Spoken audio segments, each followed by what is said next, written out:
The mist clung to the cemetery like a shroud, wrapping around weathered tombstones and angel statues with silent persistence. Jacob had been the gravedigger at Oakwood for 15 years, his calloused hands knowing the soil as intimately as the stories of those buried beneath it. Every morning for the past month, he watched the woman in black kneeling before plot 237, her prayers whispered to a stranger's grave while her husband rested 3 rows away. Something about her devotion to the wrong resting place twisted his heart. The fresh flowers she brought daily were wilting on foreign soil, their petals falling like secrets waiting to be revealed. Don't forget to subscribe so you don't miss what happens when Jacob finally approaches the mysterious widow. Jacob's life had been defined by the dead for so long that he sometimes felt more at home among the silent graves than in the world of the living. As Oakwood Cemetery's caretaker, he tended to the grounds with a reverence that went beyond mere duty. Each grave represented a story concluded, a life he honored through his meticulous work, trimming grass around headstones, clearing debris after storms, and of course, digging the final resting places for the town's departed.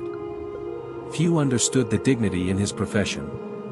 At the grocery store, mothers would pull their children closer when he passed by, as if death itself might be contagious. The whispers followed him, gravedigger, cemetery man, spoken with a mixture of superstition and disdain. Jacob had learned to wear his isolation like a second skin, a protective layer against the world's judgment. 15 years ago, he'd buried his own wife, Sarah, after a sudden aneurysm took her at 32. The irony wasn't lost on him, the man who prepared final resting places for others couldn't save his own beloved. After lowering her casket into the ground, something in Jacob had remained in that hole, buried alongside her. He'd never remarried, never even dated. Instead, he'd poured himself into being the guardian of Oakwood's dead, ensuring no grave went untended, no name forgotten. His simple goal each day was to preserve the dignity of those in his care and the memories they represented. This made the widow's misplaced grieving all the more unbearable to witness. Her husband, Thomas Blackwood, lay neglected in plot 412 while she wept over the grave of Harold Jenkins, a bachelor who died without family. When Jacob finally mentioned this to Reverend Phillips after Sunday service, the clergyman's response cut deep. "Not your place, Jacob," the Reverend announced loudly enough for nearby parishioners to hear. "Mrs. Blackwood's grief is her own business. Perhaps you should stick to digging holes rather than meddling in matters of the heart." The surrounding churchgoers' uncomfortable glances and whispers burned into Jacob's consciousness. Yet something about the widow's misplaced devotion nagged at him like an unmarked grave, a mystery that demanded resolution, regardless of public humiliation. The following day, Jacob arrived at the cemetery earlier than usual, hoping to avoid any awkward encounters after the church incident. But as he rounded the maintenance shed, he spotted Reverend Phillips standing with Mrs. Blackwood near the cemetery entrance. Their conversation halted abruptly when they noticed him. "Ah, Jacob," Reverend Phillips called out, his voice carrying a false warmth. "I was just explaining to Mrs. Blackwood your concerns about her grieving habits." Mrs. Blackwood's eyes, red-rimmed and swollen, fixed on Jacob with a mixture of confusion and betrayal. "Is it true you've been watching me? Keeping track of where I pray?" Jacob's throat tightened. "I only noticed because I care for all the graves here, ma'am. I meant no disrespect." "Some might call it inappropriate," the Reverend interjected, placing a protective hand on Mrs. Blackwood's shoulder. "Bordering on voyeuristic, perhaps." The accusation hung in the air like a foul odor. Mrs. Blackwood pulled her black shawl tighter around her shoulders and hurried away, leaving Jacob standing in shameful silence as the Reverend gave him a disapproving look before following her. By midweek, the whispers had spread throughout Millfield. Jacob felt them as he entered Donovan's Hardware for supplies. The usual chatter died as the bell above the door announced his arrival. Mr. Donovan's typically friendly demeanor had cooled considerably. "Need something, Jacob?" he asked curtly, not looking up from his ledger. "Just some wire for the fence repair at the south end," Jacob replied, trying to maintain normalcy. From the back of the store, Thomas Blackwood Jr., the widow's son, emerged, his face hardening at the sight of Jacob. "There he is," Thomas Jr. announced loudly. "The man who thinks he knows better than my grieving mother where she should mourn my father." The few customers in the store turned to stare. Jacob felt his face burning. "I never meant." "Save it," Thomas Jr. cut him off. "First you watch her like some creep, then you spread gossip about her at church. What kind of man does that?" Mr. Donovan finally looked up. "Maybe you should get your supplies elsewhere, Jacob. We don't need this kind of trouble." Jacob left empty-handed, the weight of public condemnation heavier than any casket he'd ever carried. The situation reached its breaking point the following Sunday. Jacob had almost decided to skip church altogether but felt that would only confirm his guilt in the town's eyes. He slipped into the back pew just as service began, hoping to remain unnoticed. When communion was called, he joined the line, head bowed. As he approached the altar, Reverend Philip's voice rang out clearly.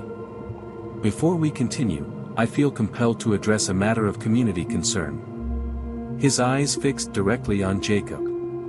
"When we witness someone in grief, it is not our place to judge how they express it. And it is certainly not appropriate to monitor, document, or interfere with a widow's private moments of mourning." Every head turned toward Jacob. Mrs. Blackwood sat in the front row, her shoulders shaking with silent sobs as her son comforted her.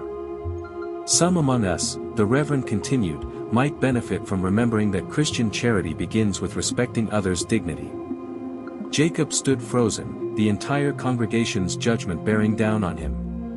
He turned and walked out, the church door closing behind him with a damning finality. That evening, alone in his small cottage at the edge of the cemetery grounds, Jacob pulled out a worn leather journal from beneath his bed. Inside were meticulous records of every burial he'd overseen at Oakwood, not just names and dates, but family connections, funeral details, and personal observations.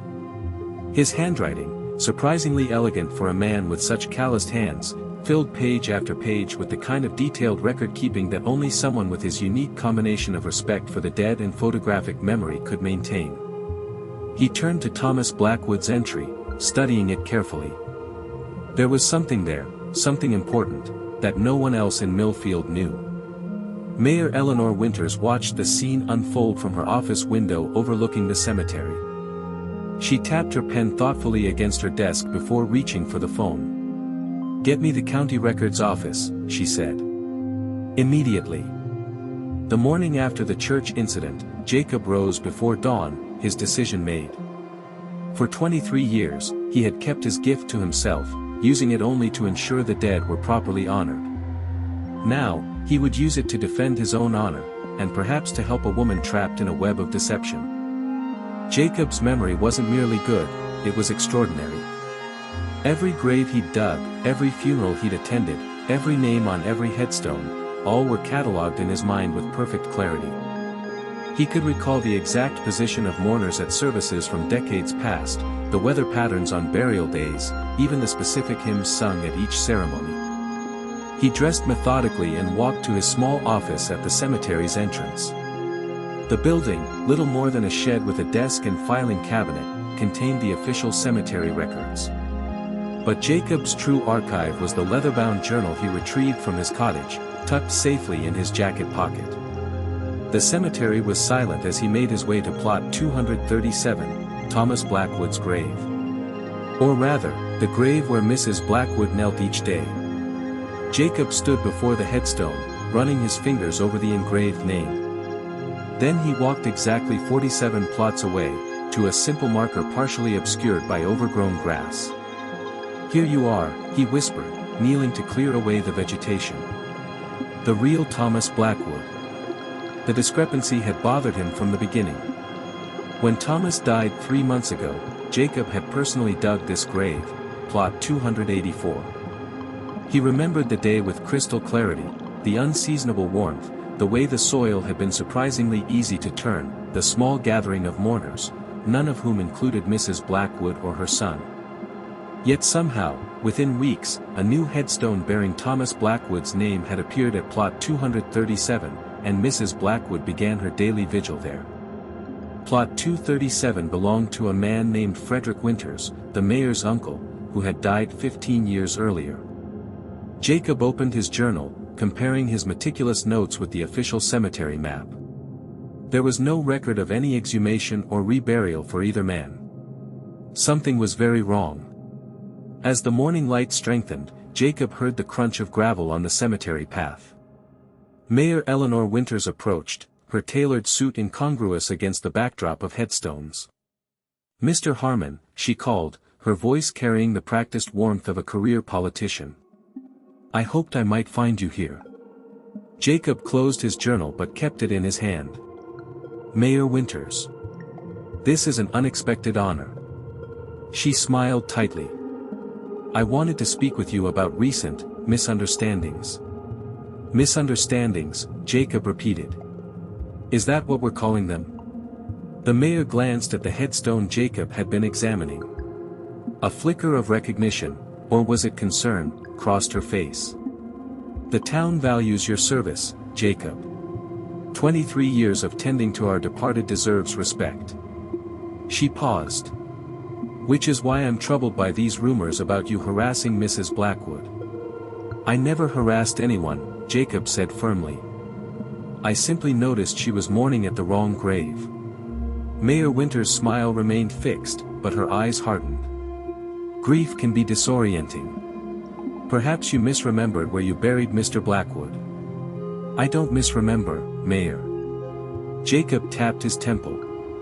"Never have. Thomas Blackwood is buried here, in plot 284. Yet somehow his name is now on Frederick Winter's headstone in plot 237. Your uncle's grave, if I recall correctly." The mayor's composure slipped momentarily. "My family's burial arrangements are hardly relevant." "Perhaps not," Jacob conceded. "But the truth of who lies where in this cemetery is my responsibility." "Your responsibility," Mayor Winters said carefully, "is to maintain the grounds and dig when needed. Not to question a widow's grief or the town's records." Jacob opened his journal. "These are my records, Mayor. Every burial I've overseen, including Thomas Blackwood's 3 months ago. And Frederick Winters 15 years back." He turned the pages. "Interesting thing about Mr. Winters, according to my notes, only 3 people attended his funeral. You, Reverend Phillips, and Thomas Blackwood Sr."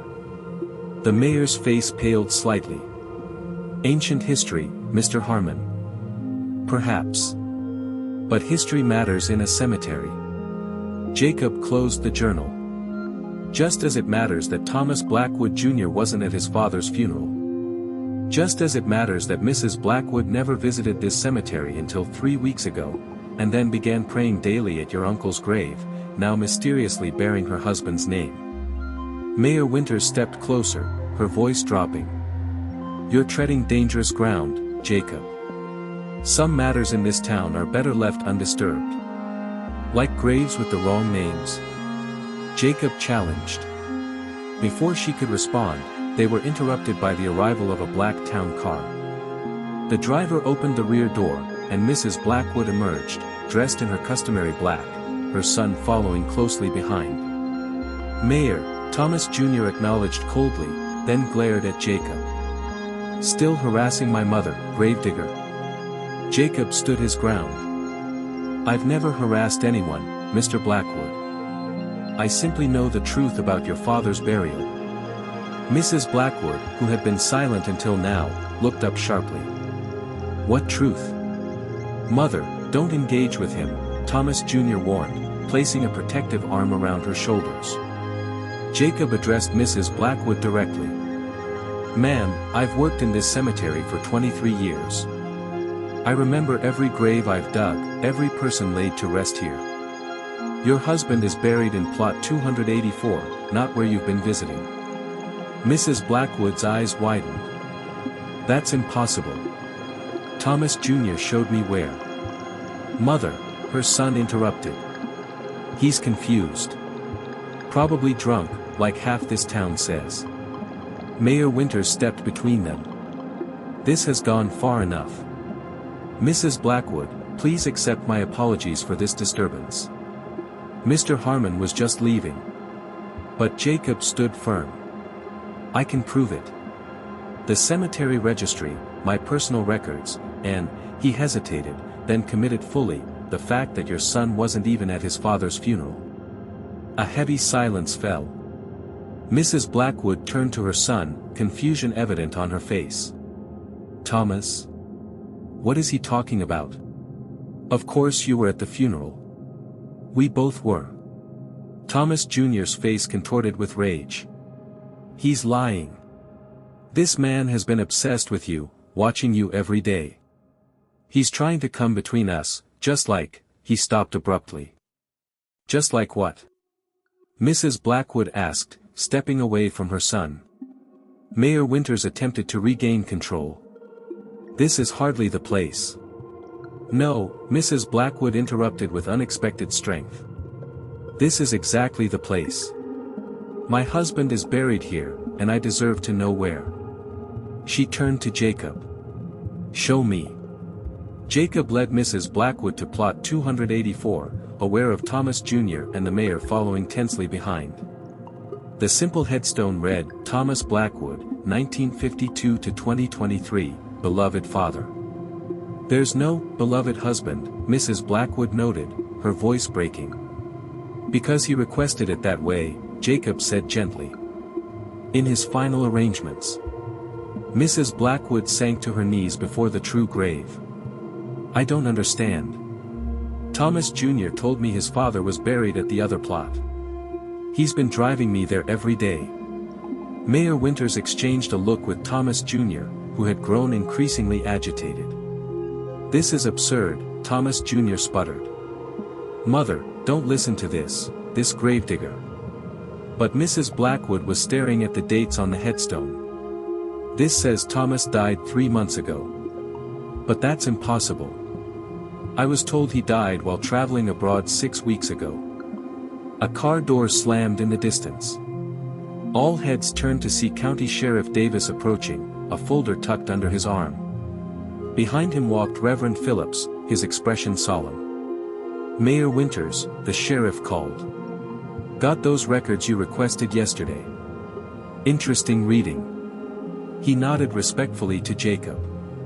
"Morning, Harmon." Jacob felt a surge of vindication. The mayor had been investigating too, perhaps not entirely against him after all.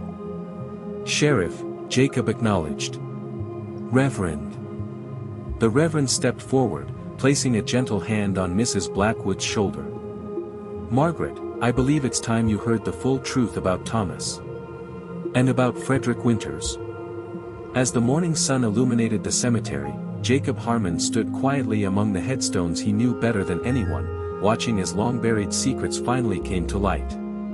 What do you think of this story so far? Comment below and let us know where you're watching from. I'd love to hear which part of the world this tale has reached. The sheriff opened the folder, revealing documents with Thomas Sr.'s signature. "Mrs. Blackwood, your husband left evidence of embezzlement implicating both your son and Mayor Winters. He died the day after threatening to expose them, in what was ruled an accident." The cemetery fell silent as Sheriff Davis laid out the documents one by one on the hood of his patrol car. The morning sun cast long shadows across the gravestones, and a chill wind rustled through the cypress trees that lined the perimeter. Thomas Blackwood Sr. kept meticulous records, the sheriff explained, his weathered face grim. Bank statements, transfer receipts, recorded conversations. He documented everything over the past 2 years. Mrs. Blackwood's hands trembled as she examined a letter bearing her husband's familiar handwriting. "This is dated just before he died." Jacob stepped closer, careful to maintain a respectful distance. The cemetery had always been his domain, a place where he understood the unspoken rules and rhythms. But now it had transformed into something else, a courtroom of sorts, where buried truths were being exhumed alongside the pain they carried. "Your husband came to me 3 months ago," Reverend Phillips said softly. "He was troubled, Margaret. He'd discovered financial irregularities in the town's development fund. Money meant for the new hospital wing was being funneled into offshore accounts." Thomas Jr. paced nervously, his expensive shoes crushing the carefully maintained grass. "This is preposterous. Mother, they're trying to frame me. Can't you see?" Mayor Winters maintained his composure, though his complexion had paled considerably. "These are serious allegations that require proper investigation through official channels. This cemetery is hardly the place." "It's exactly the place," Jacob interrupted, his voice steady. "Mr. Blackwood is here. His truth is here. And Mrs. Blackwood deserves to hear it where her husband rests." The sheriff nodded. "Jacob contacted me last week after noticing Mrs. Blackwood's daily visits to the wrong grave. Got me wondering why someone would deliberately mislead a grieving widow. I started looking into the cemetery records," Jacob continued. "The plot Mrs. Blackwood has been visiting belongs to a man who died 30 years ago. When I checked Mr. Blackwood's actual burial permit, I noticed something odd. It was dated 3 months ago, not 6 weeks like Mrs. Blackwood believed." Thomas Jr. lunged forward suddenly, grabbing his mother's arm. "We're leaving. Now. These people are conspiring against us." "Take your hand off her," Jacob said, stepping between them. Though he'd spent decades tending to the dead, there was a strength in his frame that came from years of digging graves by hand. Mrs. Blackwood pulled away from her son. "Thomas, what have you done?" "Nothing." Father was losing his mind. He was going to destroy everything we built. The mayor cleared his throat. "Margaret, your husband was making wild accusations without understanding the complexities of municipal finance. Frederick and I were simply trying to protect the town's interests. By stealing from it?" Sheriff Davis asked pointedly. Jacob moved to a small maintenance shed nearby and returned with a shovel. Everyone watched in confusion as he walked to a spot several yards from Thomas Blackwood's grave. "What are you doing?" the mayor demanded. 3 nights before Mr. Blackwood's death, I saw someone burying something here," Jacob explained, beginning to dig. "I didn't think much of it then. People leave mementos for their loved ones all the time. But after everything that's happened..." The sheriff joined him, taking over the digging. After a few minutes, his shovel struck something solid. Kneeling down, he brushed away the dirt to reveal a waterproof document case. "That's private property," Thomas Jr. shouted, moving toward them before the Reverend blocked his path. The sheriff opened the case. Inside were more documents, a flash drive, and a sealed letter addressed to Margaret Blackwood. "Thomas knew," Jacob said quietly. "He suspected something might happen to him. So he left evidence here, in the one place he knew would be watched over." Mrs. Blackwood took the letter with shaking hands. As she read, tears streamed down her face. "He knew," she whispered. "He knew they were stealing money. He confronted them the day before his accident." The mayor's political smile finally cracked. "Thomas was driving recklessly that night. The investigation confirmed it was an accident." "An investigation led by your brother-in-law," the sheriff countered. "I've reopened the case based on new evidence." Thomas Jr. suddenly bolted, sprinting through the cemetery toward the parking lot. Jacob, despite his age, reacted instantly. He cut across a row of graves, taking a shortcut he knew by heart after decades of tending this land. As Thomas Jr. reached his luxury car, Jacob caught up, swinging the shovel handle against the man's legs, sending him sprawling onto the gravel. "My father always said you were nothing but a simple-minded gravedigger." Thomas Jr. spat as the sheriff approached with handcuffs. Jacob stood tall among the headstones. "I am a gravedigger. I've laid to rest 3 generations of this town's people. I've comforted their families. I've preserved their stories. And I've watched over them when everyone else forgot." As the sheriff led Thomas Jr. away, Mayor Winters attempted one last desperate play. "Margaret, think about what this will do to the town. To your family's reputation. We can come to an arrangement." "My husband is dead because of you," Mrs. Blackwood replied, her grief hardening into resolve. "There will be no arrangement. The mayor's face darkened. You have no idea what you're doing. I still run this town. The cemetery board answers to me. Your new friend here will be looking for work by sundown. Jacob felt the weight of the threat. The cemetery had been his life, his purpose. But as he looked at Mrs. Blackwood standing finally at her husband's true resting place, he knew what mattered more. Mrs. Blackwood, he said, there's something else you should know. She looked up at him, her eyes red but clear. Your husband came to me the day before he died. He asked me to promise that if anything happened to him, I'd make sure you knew the truth. Jacob reached into his pocket and pulled out a small voice recorder. He left this with me. The mayor lunged for the device, but Reverend Phillips and the sheriff moved quickly to restrain him. Play it, Mrs. Blackwood said. Jacob's finger hovered over the button. Once he pressed it, there would be no going back. He would likely lose his position, his home on the cemetery grounds, the only life he'd known for decades. But Thomas Blackwood's voice deserved to be heard. The dead have their secrets, Jacob said quietly. But sometimes, they need us to speak for them. He pressed play. Thomas Blackwood's voice emerged from the small recorder, clear and resolute despite the slight static. If you're hearing this, I'm dead. Mayor Winters and my son have been embezzling millions from the town's development fund. I found the offshore accounts yesterday. They threatened me when I confronted them, but I never thought they'd actually. A pause, then a heavy sigh. Margaret, I'm sorry. I should have told you everything. Jacob, thank you for being the one person in this town I could trust. The cemetery fell silent as the recording ended. Mayor Winters' face had drained of all color, his political mask completely shattered. Thomas Jr. struggled against the sheriff's grip, his designer suit now covered in cemetery dirt. You recorded him without consent, the mayor shouted, desperation evident in his voice. That's inadmissible. Sheriff Davis shook his head. This isn't a courtroom yet, Richard. But we'll get there soon enough. More police cars arrived, their lights flashing silently against the gravestones. As officers led the mayor away, he turned to Jacob with pure hatred in his eyes. You're nothing.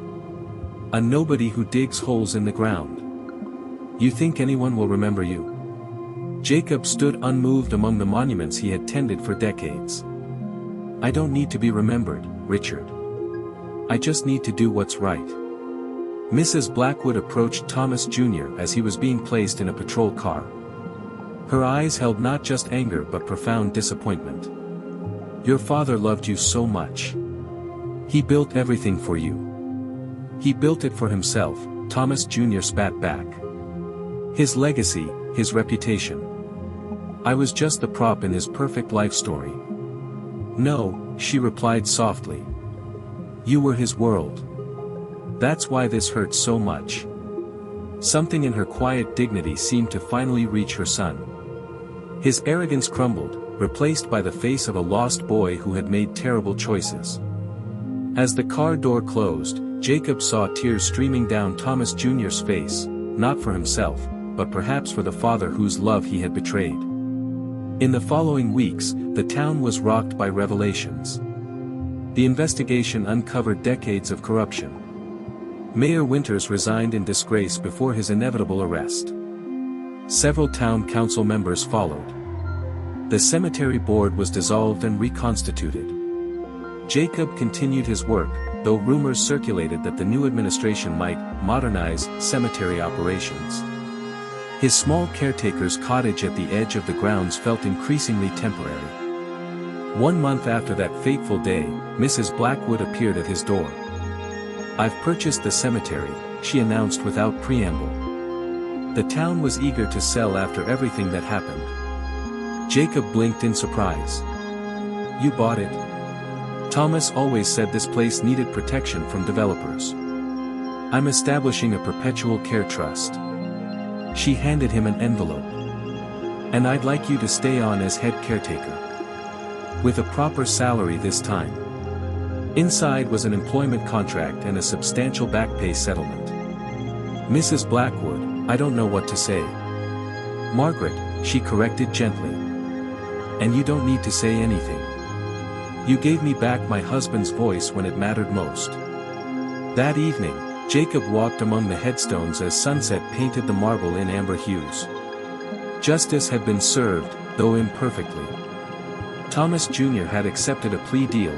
He would serve time, but less than his crimes deserved. The mayor faced more serious charges, his reputation destroyed, his legacy rewritten. Jacob stopped at Thomas Blackwood's grave, now properly marked and frequently visited by Margaret. He brushed some fallen leaves from the stone. I kept my promise, he said quietly. Rest easy now. In the distance, he could see Margaret walking toward him, no longer visiting the wrong grave, no longer lost. Some wounds would never fully heal, but truth had a way of making the pain bearable. Jacob nodded to her, a simple gravedigger who had changed everything by simply doing what was right. As the seasons changed, Jacob settled into his new role as head caretaker. The cemetery had transformed under Margaret's ownership, the grounds were better maintained, the records meticulously organized, and Jacob finally had proper assistance. No longer did he have to battle bureaucracy for basic supplies or worry about developers eyeing the sacred land. Each morning, he would walk the grounds with a thermos of coffee, greeting the permanent residents as old friends. The weight that had pressed on his shoulders for years had lifted. He could now focus on what mattered most, preserving dignity for those who had passed and comfort for those who remained. Margaret visited regularly, not just her husband's grave but others too. She had become something of a local historian, documenting the stories behind the names etched in stone. Together, they were keeping memories alive. One crisp autumn morning, Jacob noticed a small bouquet of wildflowers placed on an unmarked plot in the oldest section of the cemetery. The flowers appeared fresh, yet he hadn't seen anyone enter. This continued for weeks, fresh flowers, always the same arrangement, always before dawn. When Jacob finally installed a discreet camera, the footage revealed a young woman who looked remarkably like Thomas Blackwood. She would kneel, place the flowers, and whisper something to the ground before disappearing into the morning mist. Who was she? And what connection did she have to the Blackwood family that even Margaret didn't know about? Don't forget to subscribe and like this video if you enjoyed this story. Share your thoughts in the comments. Who do you think this mysterious woman might be?